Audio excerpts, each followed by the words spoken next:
संघ और लोकतंत्र रक्षा मंच का राष्ट्रीय सम्मेलन का आयोजन है। मुख्यमंत्री भजनलाल शर्मा मुख्य अतिथि हैं। सुनवाते हैं संबोधन मुख्यमंत्री का। कैबिनेट में मेरे साथी सम्माननीय किरोड़ीलाल जी मीणा साहब, हमारे पार्टी के वरिष्ठ नेता माननीय ओंकार सिंह जी लाखावत साहब, विधानसभा में सचेतक योगेश्वर जी गर्ग साहब, मध्य प्रदेश अध्यक्ष तपन ओमिक जी, कार्यक्रम संयोजक कुलपतलाल शर्मा जी, राष्ट्रीय उपाध्यक्ष देवराज जी बोरा साहब, राष्ट्रीय कोषाध्यक्ष संतोष शर्मा जी, राष्ट्रीय कोषाध्यक्ष मदन बाथक जी, मीडिया प्रभारी अंकुर शर्मा जी और मेरे सामने जो लोकतंत्र सेनानी बैठे हैं, जिन्होंने इस लोकतंत्र को मजबूती देने का काम किया है, ऐसे आप सभी के चरणों में नमन करता हूं, वंदन करता हूं और आपका अभिनंदन करता हूं। मैंने सुना है कि पूरे देश के लगभग 12-13 प्रांतों के हमारे लोकतंत्र सेनानी आए हैं। मैं उन सभी को भी इस राजस्थान की वीर भूमि में अभिनंदन करता हूं, उनका स्वागत करता हूं।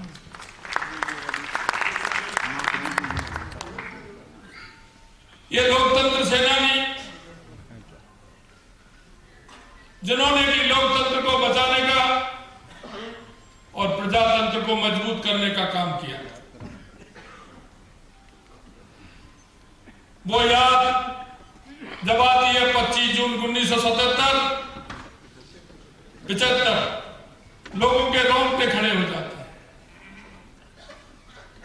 एक ऐसा लोकतंत्र, क्योंकि न्यायालय सर्वोपरि है, न्यायालय अगर निर्णय देता है तो सबको मानना होता है, लेकिन न्यायालय को भी दत्ता बताते हुए और इस प्रजातंत्र प्रणाली को, संविधान को चुनौती देते हुए जिस तरह से तत्कालीन प्रधानमंत्री इंदिरा गांधी जी ने जो निर्णय लिया था, सबसे पहले तो मैं उन सभी को इसलिए धन्यवाद देना चाहता हूं कि प्रजातंत्र के इतिहास में देश की आजादी के बाद हमारा प्रजातंत्र संविधान बना था, पहला मौका आया था और पहले मौके पर हमारे आप जैसे लोकतंत्र सेनानियों ने विरोध में जो हम होते हैं, हम कहते हैं, भारतीय जनता पार्टी कहती है कि विरोधी हमारी ताकत होता है और विरोधी की ताकत के हिसाब से हम आंकलन करते हैं और उस पर हम चलते हैं। लेकिन उन्होंने विरोधियों को ताकत नहीं माना, उन्होंने विरोधियों को कुचलने की स्थिति बनाई थी। उसमें उस मौके पर आप सभी लोगों ने इस प्रजातंत्र को मजबूत करने का काम किया था। मैं आप सभी को बहुत बहुत बधाई और साधुवाद देना चाहता हूं। आपने कहा था कि चुनाव हारना, खिलाफ में फैसला आना, लोकतंत्र का गला घोटना, यहां तक कि मीडिया को भी छोड़ने का काम नहीं किया।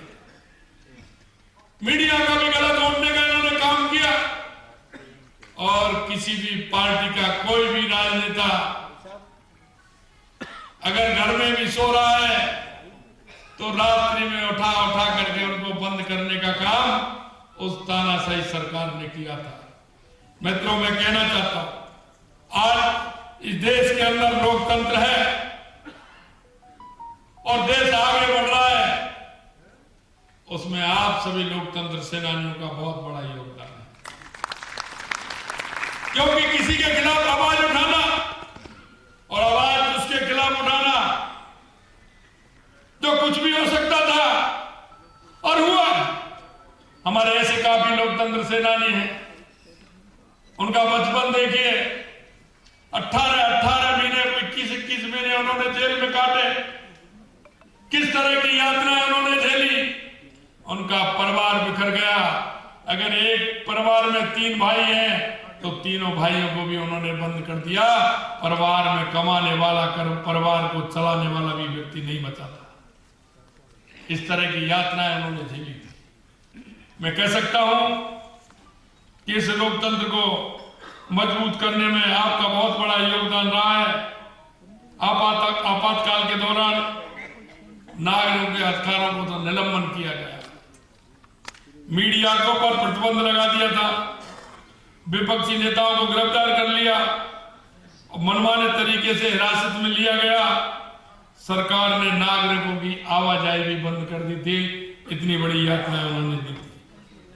मैं इतना ही निवेदन करना चाहता हूं, जिस तरह की विभीषिका, जिस तरह की स्थिति इमरजेंसी के समय पर हुई थी, कह सकते हैं कि उस तानाशाही सरकार ने जिस तरह का काम किया, दमनकारी आपातकाल में मीसा तथा डीआरएम जैसे कठोर कानूनों को राजनेता और समाज सेवियों को लगाकर उनको प्रताड़ित किया गया था। मैं इतना ही विश्वास दिला सकता कि आपका ये योगदान इतिहास में लिखा जाएगा, क्योंकि प्रजातंत्र को मजबूत करने के लिए यह दुनिया का सबसे बड़ा प्रजातंत्र भारत प्रजातंत्र है।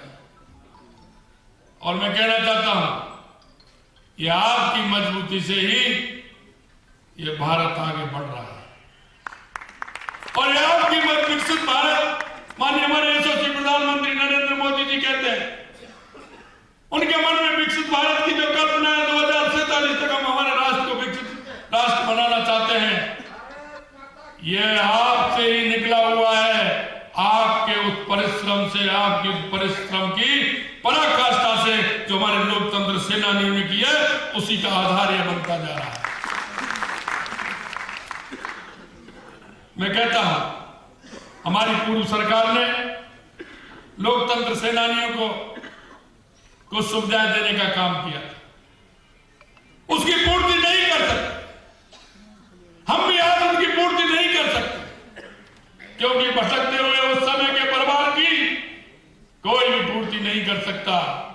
आपके उस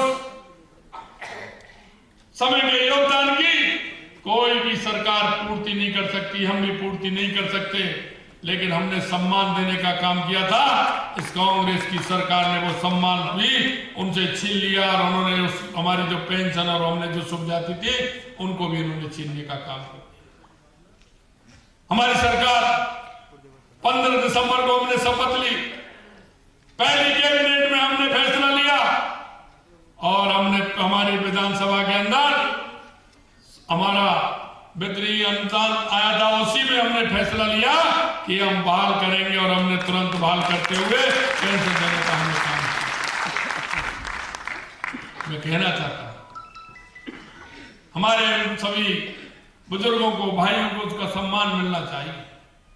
अरे हम कोई अच्छा काम करता है उसको पुरस्कृत करते, उसको पुरस्कृत करते हुए इसलिए करते हैं कि उन्होंने देश के लिए अच्छा काम किया है। आप लोगों ने तो देश के इस प्रजातंत्र को मजबूत करने का काम किया है, और ये किया है जिससे हमारा ये प्रजातंत्र, हमारा संविधान वो मजबूती के साथ चले और मजबूती के साथ काम करे। आपके मन में कल्पना थी, क्योंकि एक दिन में लोकतंत्र सेनानी और हमारे पार्टी के पूर्व अध्यक्ष, पूर्व उप मुख्यमंत्री माननीय हरिशंकर जी भावड़ा जी से मैं मिलने गया। हमारे परिवारी जी आए हुए, अरुण सिंह जी, उन्होंने कहा कि हमारे पार्टी के वरिष्ठ नेता भावड़ा जी से हमें मिलना है। हम भावड़ा जी से जब मैं मिलने गया, उन्होंने बात रखी, बातों में उनके मन में ये भाव आया कि मेरे जो साथी थे वो सभी चले गए। हमने जो नारा दिया था, हमने नारा दिया था कि जहां हुए बलिदान मुखर्जी को कश्मीर हमारा है। हमने नारा दिया था कि हमारी सरकार आएगी तो हम राम मंदिर बनाएंगे। उन्होंने कहा कि मेरे साथी चले गए, लेकिन मैं इस बात के लिए जिंदा हूं, और मुझे खुशी है कि मेरे सामने धारा 370 भी हट गई और राम मंदिर भी बन रहा है। ये कहते कहते उनकी आंखों में आंसू आ गए, उनको भावुक हो गए। अरे लोकतंत्र सेनानियों के मन की बात देश के यशस्वी प्रधानमंत्री नरेंद्र मोदी जी ने पूरी की है। यह मैं आपसे कहना चाहता हूं। मैं आपसे इतना भी निवेदन करना चाहता हूं कि हमारी सरकार ने भी 22 जनवरी को